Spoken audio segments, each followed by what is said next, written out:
लाल की। नंद के यहाँ द्वारे पर महोत्सव चल रहा था, नंद महोत्सव। इसी बीच कंस की भेजी हुई पूतना भगवान को मारने आई। भगवान की छठी का दिन था, अभी महोत्सव चल ही रहा था, वो बधाइयों का दौर चल रहा था। तभी कंसेन प्रहिता घोरा पूतना बाल घातिनी शिशून चकार निघ्नंती, बच्चों की हत्या करने वाली वो पूतना, कंस की भेजी हुई पूतना भगवान को मारने के लिए गोकुल में आई। कंस ने भेजा था, क्यों? क्योंकि उसको कन्या ने बताया था, कल कथा में सुन रहे थे आप, कि तेरा काल गोकुल में पैदा हो गया। तो उसने योजना बनाई कि मैं गोकुल के सारे बच्चे मरवा दूंगा। अगर मेरा काल बच्चा बन के पहुंच गया है तो गोकुल के सारे बच्चे मरवा दूंगा, उन्हीं बच्चों में मेरा काल भी मर जाएगा, मैं बच जाऊंगा। परीक्षित को जब मौत का समाचार मिला तो उन्होंने अपनी मौत को संवारने का प्रयास करना शुरू किया था। लेकिन कंस को जब मौत का समाचार मिला, तेरी मौत आ गई, तो मौत को टालने के प्रयास में लग गया। मेरी आपसे विनती है, इसको ध्यान देकर समझिएगा। ये अंतर होता है एक महापुरुष में, एक राक्षस में। जो मौत को टालने की चेष्टा कर रहा हो, सारी कोशिश में लगा हो, क्या करें कि ना मरे, क्या करें कि ना मरे, वो राक्षस स्वभाव का आदमी है। वो राक्षस कोई जाति नहीं होती है जी। राक्षस जो नेचर, राक्षस एक प्रवृत्ति है, एक स्वभाव है, जो मौत को टालने की कोशिश कर रहा है, मरने से बचने का जिसका प्रयास जारी है, जानना वो अंदर से इंटरनल देते हो, इंटरनल। और जो मौत को संवारने का प्रयास कर रहा है, मौत को उज्जवल करने का प्रयास कर रहा है, वो इंटरनल महापुरुष है, अंदर से महापुरुष है।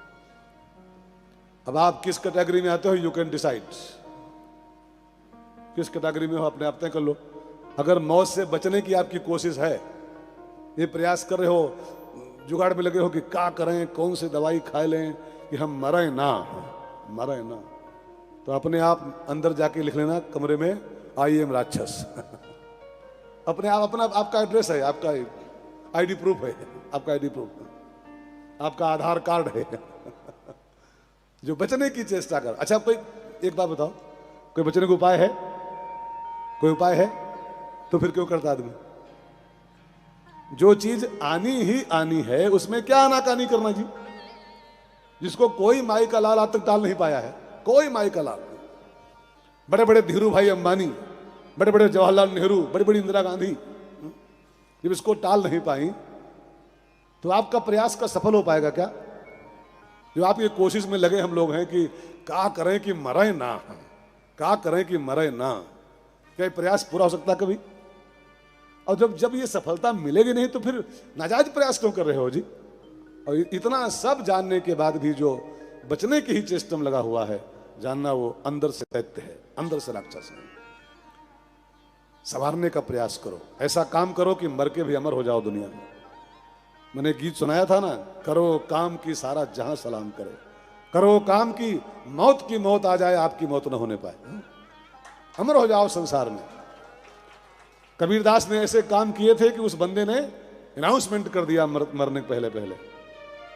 ऐसे काम कर डाला उसने जीवन में, लिख दिया उसने अपने कविता में, हम न मरें, हम नहीं मरेंगे, मरी है संसारा, ये संसार मर जाएगा, हम नहीं मरेंगे। ऐसे काम कर जाओ कि आपकी मौतें खत्म हो जाए, आप अमर हो जाओ इस दुनिया में। टालने का प्रयास न करो, अमर होने का प्रयास करो। ऐसे काम कर जाओ कि आपकी मौत भी धन्य हो जाए। कंस लेकिन राक्षस है चूंकि, तो उसने जो खबर पाई कि मेरा काल गोकुल में पैदा हो गया है, उसने पूतना को भेजा, जाओ वो जाके गोकुल के सारे बच्चे मार के आओ, उन्हें मेरा काल है, वो मर जाएगा, मैं बच जाऊंगा। अब तो कंसेन प्रहिता घोरा पूतना बाल घातनी, बाल हत्यारी पूतना गोकुल में आई, और जैसी थी वैसी नहीं आई, सुंदर गोपी का वेश बनाया। लाखों रुपए की साड़ी, 1.5 लाख की पर्स, ऊंची अड़ी की सैंडल, 1500 की लिपस्टिक, इतना मेंटेन होके आई, लगे कोई रॉयल फैमिली की बहू, लगे कोई किस घराने की बहुरी आई। सब उसको देख के धोखा खा गए। ये ऐसी बीमारी इसलिए पूतना है कि इसको पहचानना मुश्किल पड़ता है जी। ये अंदर से राक्षसी है, ऊपर से बड़ा बढ़िया श्रृंगार की होती है। पूतना का एक वैज्ञानिक अर्थ है उसको जान लो भाई बहनों। हम आप पूतना को खाली राक्षसी माने बैठे हैं कि वो आई थी। मैं आपसे इन 5 दिनों में रोज एक बार कह रहा हूं, इन कथाओं को खाली भौतिक अर्थों मत सुनिएगा। भागवत पूरी समाधिस्थ कथा है। भागवत आंखें खोल के लिखी गई कथा नहीं है। अब शायद सेकेंड डे मैंने कहा था, व्यास भगवान ने भागवत आंखें मूंद के लिखा है। उस समय आंखें उनकी खुली नहीं थी, समाधि अवस्था में थे वो। और समाधि अवस्था में जो कथा गाई गई है उसको यूं ही सुनना, यूं ही कि वो राक्षसी थी, वो श्रृंगार करके आ गई भगवान को मारने, ऐसा नहीं है कुछ। ये सब खाली बातें हैं। इन बातों के पीछे बहुत गहरा विज्ञान है। पूतना माने क्या होता है, तनिक समझ के सुनना मित्रों, बहुत ध्यान दे के समझो।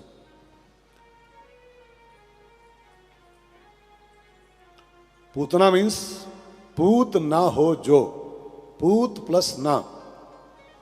संस्कृत भाषा में पूत माने होता है पवित्र, पवित्र, शुचि। और जो पूत ना हो माने पवित्र ना हो, उसका नाम पूतना होता है। और गीता के अनुसार जो सबसे अपवित्र वस्तु है संसार की, उसका नाम है अज्ञानता, अविद्या, अविद्या। तो पूतना का जो आध्यात्मिक अर्थ है वो अविद्या दो। माया के 2 रूप लक्ष्मण भैया हैं, विद्या माया और अविद्या माया। विद्या माया भगवान की शक्ति है और ये संसार बनाती है, लेकिन अविद्या माया जो है वो संसार में फंसाती है। यही बस जीव परा भवकूपा। विद्या माया संसार रचती है, लेकिन अविद्या माया इस संसार में हमको डुबा देती है, परा भवकूपा। हमारे आनंद को भस्म कर देती है। कृष्ण आनंद है और हमारे आनंद को जो मारने आए उसका नाम अविद्या माया होता है। तो अविद्या पूतना स्मृता। पूतना अविद्या का प्रतीक है और अविद्या से वासना का जन्म होता है। और वासना ऐसी डाइन है पूतना कि ये अपने रियल रूप में नहीं आती है। वासना ऊपर से बड़ी अट्रैक्टिव होती है। संसार की जो भी वासनात्मक वस्तुएं हैं, चाहे सिनेमा हो, चाहे टीवी हो, चाहे सौंदर्य हो, चाहे कंचन हो, चाहे कामिनी हो, जहाँ जहाँ इंसान फंस सकता है, जो जो हमको डुबा सकती हैं वस्तुएं, वो सब ऊपर से बहुत चकाचक होती है। पहचानना मुश्किल पड़ता है, लगता है आहा हाउ ब्यूटीफुल। वो हाउ ब्यूटीफुल ऊपर ऊपर खाली होता है, भीतर सब जहर भरा होता है, भीतर सब विषाक्त है मामला। विषयान विष, शास्त्र कहता है संसार का प्रत्येक वासनात्मक आइटम जहर है। वो खाली ऊपर ऊपर से आपको अच्छा लगता है कि वाह क्या श्रृंगार किए हैं, क्या श्रृंगार किए हैं, लेकिन वो अंदर से जहर लेके आती, अंदर से विषैली होती। प्रत्येक वासना, पूतना की बात नहीं खाली है, प्रत्येक वासना संसार की वासना ही पूतना है।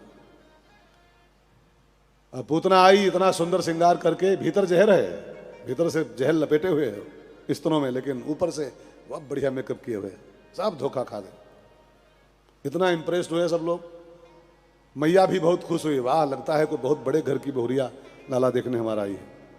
तो उसने बिना बिना जांचे परखे लाला को दे दिया, ले बहन बहुत दूर से आई, लगता तू है लाला का दर्शन करने, ले खिला ले।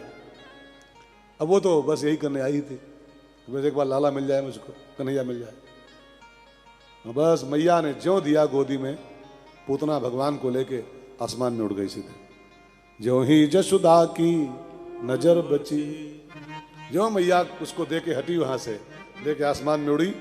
और ज्यों ही जसुदा की नजर बची, झट दूध पिलाने लगी उन्हें।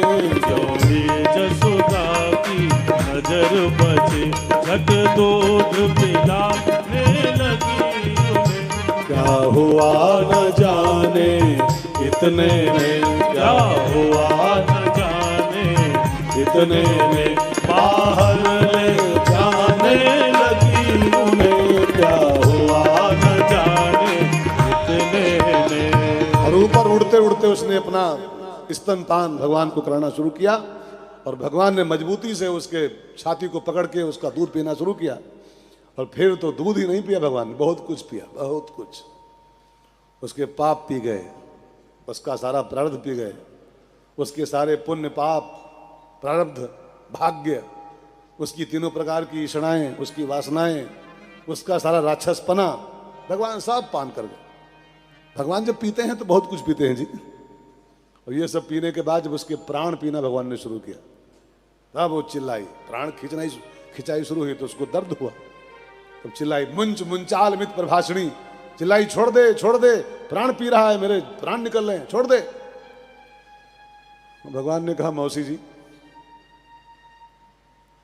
पहली बात तो हम किसी को जल्दी पकड़ते नहीं, जन्म जन्म मुन जतन कराही, बड़े बड़े महात्मा जन्मों जन्मों प्रयास करते, मैं किसी को पकड़ता नहीं जल्दी। और जब किसी को एक बार पकड़ लेता हूं तो उसको जल्दी भी छोड़ता भी नहीं। अब तुमको मैंने पकड़ा है मौसी जी आज, तो तुम्हारा टिकट काट के तत्काल वाला, कंफर्म, बैकुंठ भेज के तब छोड़ूंगा। और भगवान ने उसके प्राण पी लिए और उसको सीधे जो गति एक मां को मिलनी चाहिए, जो गति यशोदा और कौशल्या ने शायद पाया होगा, लेभे गतिम अहो बकीयम स्तन कालकूटम, वो बकासुर की पत्नी, वो बकासुर की पूतना बहन बकासुर की स्तन कालकूटम, जो स्तनों में जहर लेके आई थी, उसको भी भगवान ने वो गति दिया है जो गति शायद धातृ गतिम, जो गति मां को देनी चाहिए, भगवान ने उसको गति प्रदान कर दिया हो। कौआ दयालु शरणम भजेम, शास्त्र कहते हैं कृष्ण के समान कौन दयालु है कि जहर पिलाए उसको परम नाम देते हैं, जहर पिलाए। भगवान ने पूतना का उद्धार किया है, और पूतना जब मर गई तो उसका दाह संस्कार हुआ, और पूतना की जब मृत्यु हो गई तो इस कथा के लास्ट में एक वर्ड लिखा हुआ है, इस कथा का फल बड़ा प्यारा लिखा हुआ है, जरा समझ के सुनना। जिसकी पूतना मरती है उसको क्या फल मिलता है? कथा की पूतना नहीं, कथा की पूतना तो हर हफ्ता मर रही है, हर हफ्ता। चंडीगढ़ में ही 50 पूतनाएं मर रही होंगी आज की डेट में, हा? अगर पंचकुला से लेके मोहाली तक तलाश करो तो 50 भागवत चल रहे होंगे इस समय, 50 भागवत कम से कम, और 50 पंडित मिलकर पूतना को मार रहे होंगे, हा? हम लोग हर हफ्ता मार रहे हैं, हर हफ्ता मंदिर मंदिर मर रही है पूतना, एवरी वीक मर रही है। लेकिन इन पूतनाओं के मरने से काम नहीं चलेगा, ये पूतनाएं तो हर हफ्ता मर रही हैं जी। कितने पंडित रोज मार रहे हैं कथावाचक। हमारी पूतना मरनी चाहिए, हमारी अविद्या मरनी चाहिए, हमारी वासना मरनी चाहिए। और जब ये मरती है तो जानते क्या मिलता है, इसका फल क्या होता है? भागवत में लिखा हुआ है, गोविंदे लभते रतिम। जब पूतना मर जाती है तो उसका परिणाम लिखा हुआ है, उसका फल लिखा हुआ है, इस कथा का है गोविंदे, माने गोविंद भगवान के चरणों की रति प्राप्त होती है। जब अविद्या मरती है तब इंसान भगवान में रति उसकी हो जाती है। अविद्या ही तो हमको संसार में फंसाए हुए, जा बस जीव परा बहुकूपा। हम लोग संसार में क्यों फंसे हुए हैं? अज्ञानता के कारण, अविद्या के कारण। संसार क्या है? संसार खाली सपना है, जगत सब सपना। हम सपने को सही मान के फंसे पड़े हैं। ये हमारी अविद्या है कि नहीं? ये हमारी मूर्खता है कि नहीं? तो संसार खत्म हो जाता है और तब गोविंदे लभते रतिम, तब गोविंद भगवान के चरणों की रति प्राप्त होती है। जिसकी जिसकी अज्ञानता मर गई वही भगवान जुड़ गया सीधे बस। जिसकी अविद्या मर गई भगवान जुड़ गया। वो ज्ञाते तत्व कहा संसारा, जिसको तत्व ज्ञान हो गया, जिसका अज्ञान मिट गया, उसके लिए संसार कुछ है ही नहीं। संसार कुछ है ही नहीं उसके लिए। मेरा भाई कहती मोरे दूसरों न कोई, मेरा कोई ही नहीं। हम आप मानते हैं नहीं, उनके मीरा के नहीं होगा, हमरे तो गोलू हैं, हमरे तो भोलू, हमारी रिंकी, हमारी पिंकी, हमारी कुतिया, हमारी भैंसिया, हमारा मकान। मीरा कहती है कि हमारे कुछ नहीं संसार में। क्या उससे कुछ नहीं था क्या? रानी थी वो, आप क्या हो उसके आगे? आप करोड़पति हो गए, वो पदमपति थी, वो पदमपति। आपके खाली मकान होगा छोटा सा 2-3 कट्ठे का, उसके महल था पूरा, महलों में पली। आप खाली कमरे में पले हो, महलों में पली। लेकिन कहती क्या है? मेरा कुछ नहीं संसार में है। जब अज्ञानता मिटती है संसार मिट जाता है उसी पल। और संसार मिटता है तब गोविंद के चरणों का प्रेम पैदा होता है। इसलिए लिखा है पूतना की मृत्यु के बाद गोविंदे लभते रतिम। ठीक है, बात समझ में आ रही कि नहीं आ रही? नहीं आ रही? अब ना आ रही हो तो इसके लिए मैं क्या करूं राम, मुझे बुढ़ा मिल गया। आ रही ना? जो जिनको आना है उनको आ रही है, जिनको नहीं आना उनको कभी नहीं आएगी। जिनको समझना नहीं है उनको 1 भागवत 2 भागवत 70 भागवत सुनाओ। जिनको नहीं समझना हो नहीं समझेंगे, तो जिनको समझना है समझ रहे हैं सब बैठे बैठे।